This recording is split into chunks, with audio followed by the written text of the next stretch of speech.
Hello, United fans. Welcome back to GGT Sports.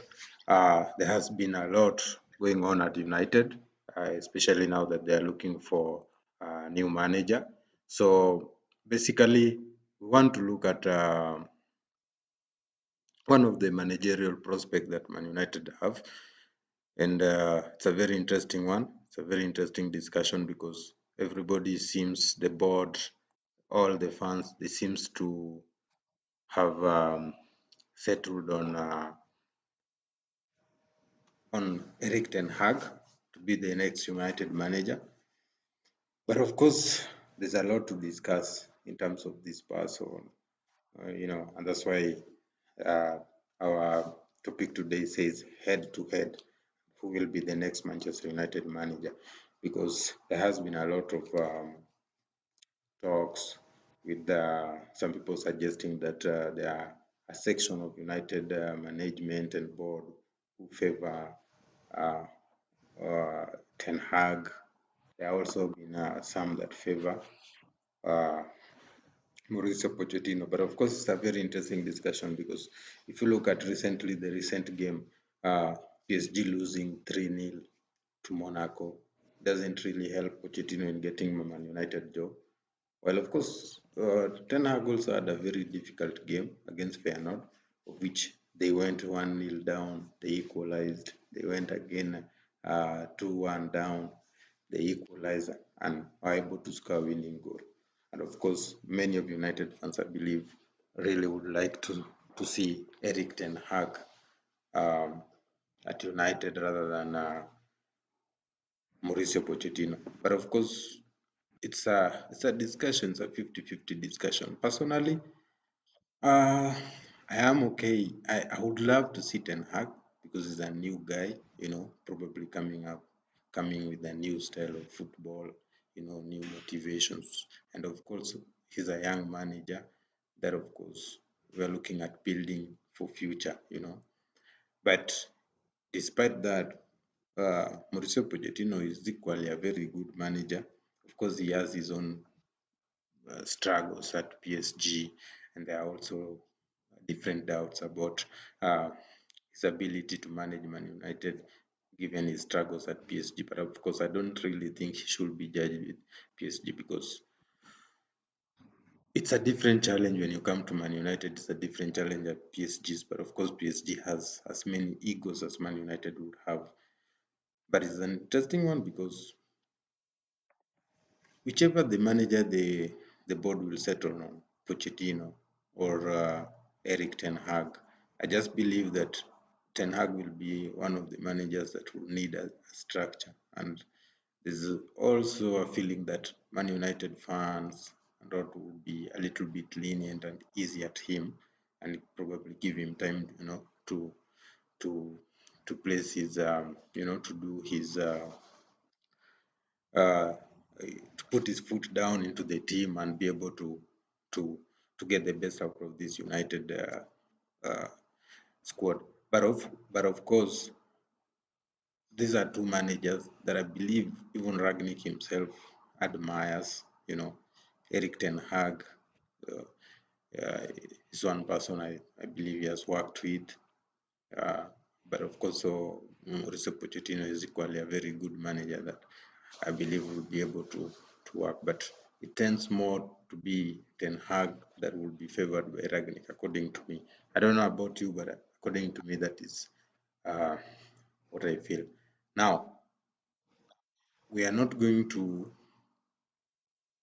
talk about Mauricio Pochettino and Ten Hag in this video. Basically, in this one, we're going to look at Ten Hag as a person, Ten Hag as a manager. What does he have to offer? Why is he good fit for Man United? What style of play is he going to bring to Man United? What types of styles and systems has he played in his past uh, experience? And therefore, today we'll start by looking at the man himself, Erik ten Hag. Now, many of you will remember, or many of you probably didn't know much about Erik ten Hag until 2018, 2019. season where they knocked out Real Madrid and Juventus and were able to reach the semi-final of UEFA Champions League, in which of course they lost to uh, Tottenham team, which was then led by Mauricio Pochettino.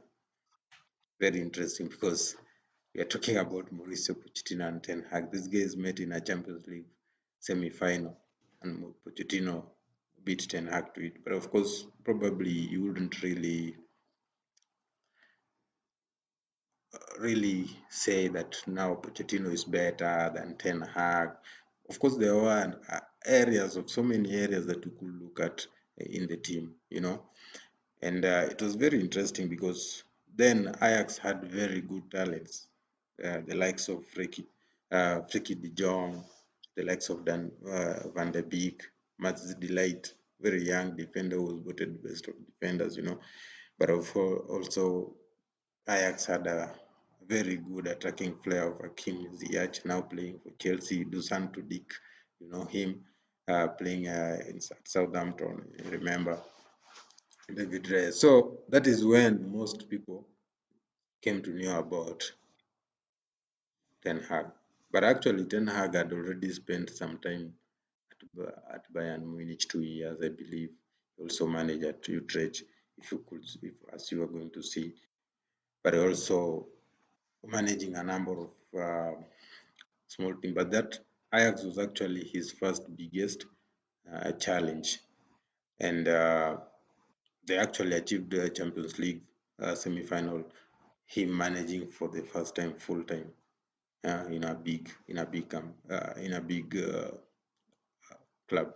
Now, one of the reasons people prefer Ten Hag to Mauricio Pochettino is about trophies. That Pochettino has not won anything, and Ten Hag probably you can be given a doubt.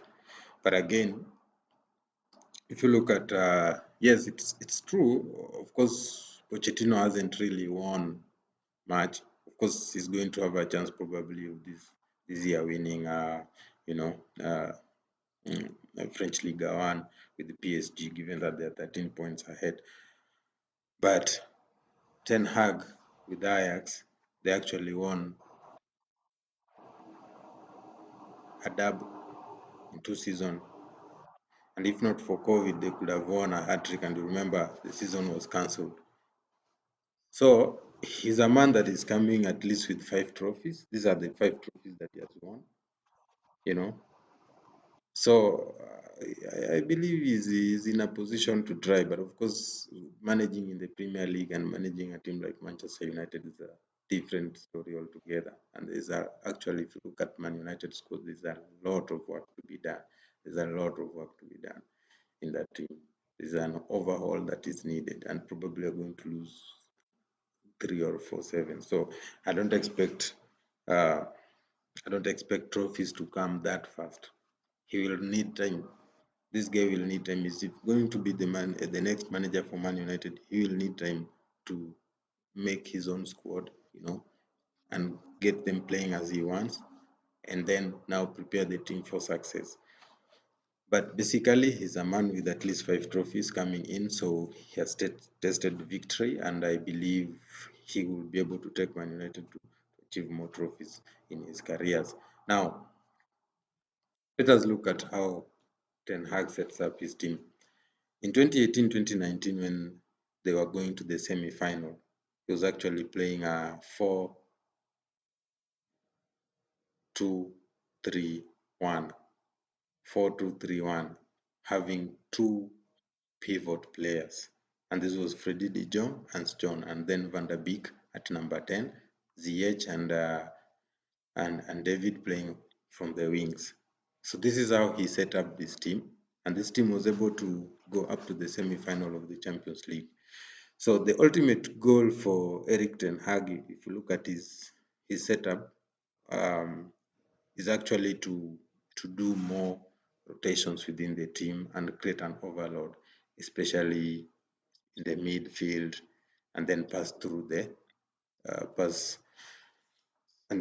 the lanes, enabling them to attack the spaces between the lines. And as you will be able to see in the future, in the next slides that I'm going to show you, that is basically his philosophy. Whether he plays a 4-2-3-1 or he plays a 4-3-3, But basically, this is the system that he likes. He likes to set his team with two pivots. As you can see, even today, this is how he plays. Completely. In fact, if you compare the two teams, there are only how many players that were in the teams in the squad that went to semi-final. I can only see Tadic, Tagliafico, Blind. Yes, only those three players.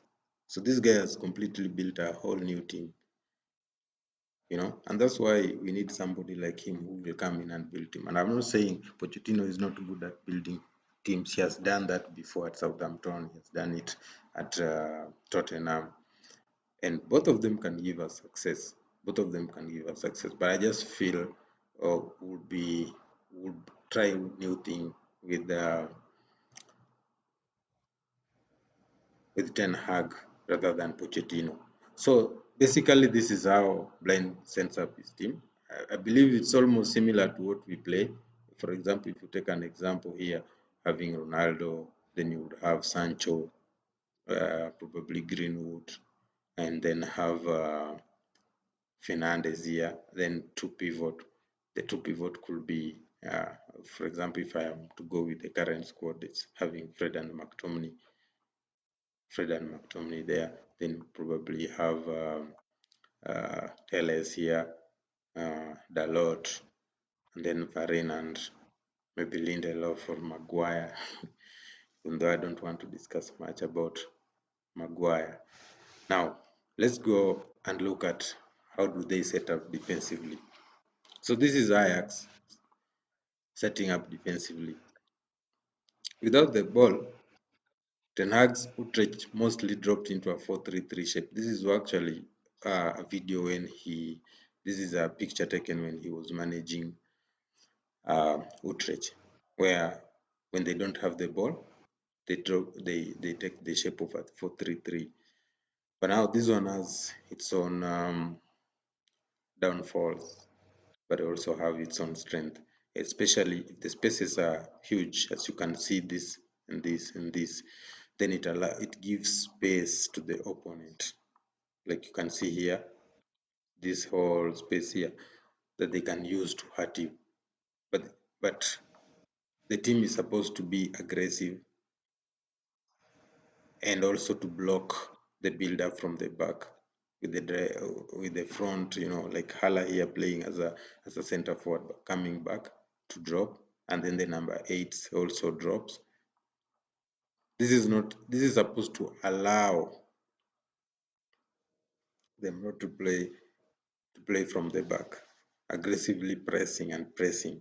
You get it, but it's also vulnerable to these wide spaces, especially if the spaces are too wide between the players. But I believe some of this Man United can benefit from, because one of our problems has been how to set up defensively, and we find us conceding goals. Of course, since Ragni came in, we've not been conceding as much goals as before, but we still have a lot to improve in terms of how we do our defensive work.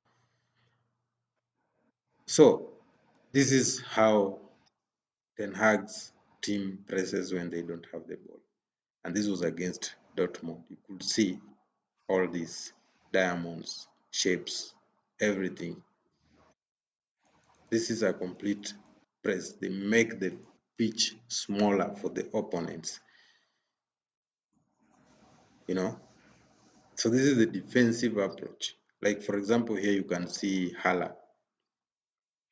He stays up rather than dropping to cover the opposition pivot, which possibly is somewhere here. So basically, if this guy loses the ball to Baguiz or Anthony, then the ball gets to Hala very quick, And then the wingers, they now, like here, this is Anthony here is a winger, he's not a right back. The right back here has already come inside. then this guy has to track back. This is one of the areas that we have a problem with, with people complaining about Rashford not tracking back, and you know, Greenwood not tracking back that much, Martial not use not to track back that much. But this is Ten Hag system. That means if he comes in, then Rashford will have to do this work. Sancho will have to do it. Greenwood will have to do it. Elanga will have to do it, because this is almost like Genge press, you know, Genge pressing of Ragnick, and that's why I think Ragnick wants Ten Hag more than Pochettino, because he can then transfer his philosophy to them. You know. Now let us look at Ragnick's formation when they are going on attack.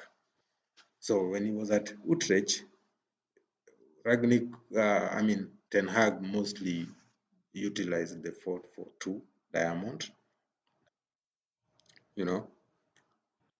or a 4-3-3, and you can see the diamond here.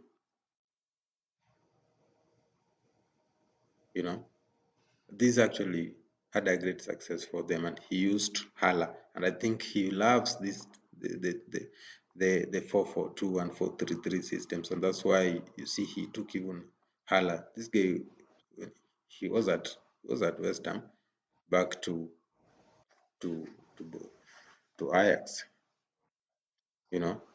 So this is the basically the two most favored system for Ten Hag is 4-4-2 and 4-3-3. Now, double pivot. Why double pivot? In 2017, after taking the Ajax job, Ajax majorly was using 4-3-3. But when Ten Hag came in, he switched to 4-2-3-1. It's a more defensive setup using double pivot. As you can see here, De Jong and Sean, with Van de Beek playing as a 10, and the wingers basically who plays as 8s, coming and interswitching and rotating, within this. So basically, this one gave them fluidity in the way they pass, and you can see the runs. This is the left back. Look at where the left back is. Van de Beek here is in the space. There's a double pivot here. There's Ziyech here. So basically, this guy can pass the ball here. Sorry, this guy can pass the ball here. Van de Beek can drop and pick it here and put it over here. Or even this guy can make the ball. So this guy goes inside and the left back makes the run. You see, with Van de Beek going to the wing to support Ziyech. And I think this is one system that Man United plays. Ole Gunnar tried this, but he didn't really do it so well as Ten Hag will do it. And I believe this will be one of our strengths when he comes in. Now, this actually what Ajax was playing in 2018-2019, and this is the season when they were managed to go up to the semi-final of the UEFA Champions League, where they were beaten by Tottenham. But after that, after he lost some of these players, Van de Beek, Ziyech, De Jong, Ajax switched back to 4-3-3, with Hala, Tadic, Antony, and actually this is one of the best systems I love, because Blind here, given his experience, plays from the back and supports the midfield. And the two wide players actually goes so wide, then allows the midfield to push forward, Alvarez, Gravenberch, and Klaassen, to be near Hala.